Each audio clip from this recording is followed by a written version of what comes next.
فرمانداری پیشنگ برخوردان دیروکی شیخ مقصود اشرفی زیاد حلب به دستپیکرنا ایریش چتیان بر پرسیاریه که مزن گرد سرملی خواه. او برخوردان دیروکی شیخ مقصود اشرفی ده بو سمبولا فداکاری و میراته که مزن لپی خوشت.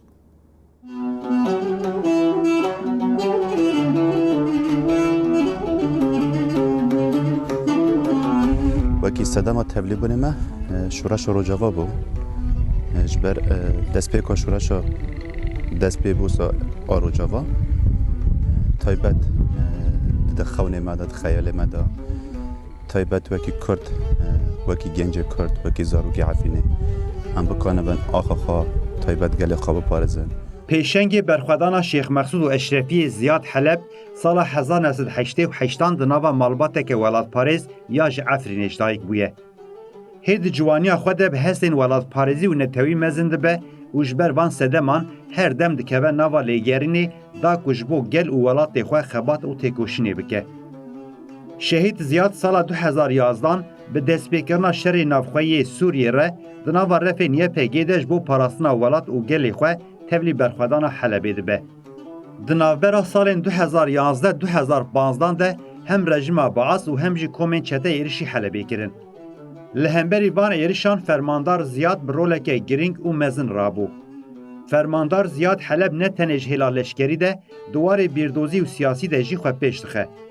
به کسایت خواه خوزایی ده دل هر حواله که خود جه دگره و ده هر وار جیانه ده به پیشنگ.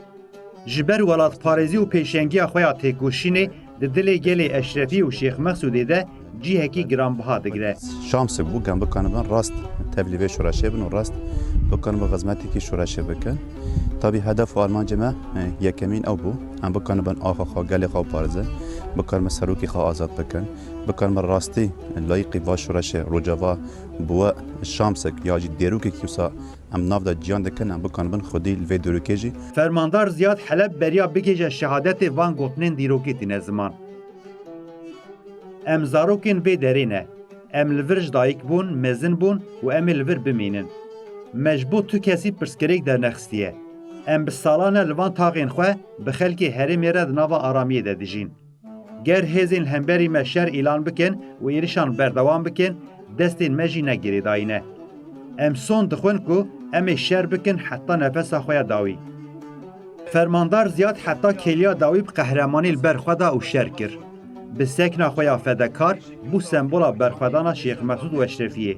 Hemû hêza xwe hemû şervanê xwe li hemberî vê êrişna me bersivda. Lê dijmina me bi hemû teknîka xwe, bi hemû tang û topê xwe ser me dihat.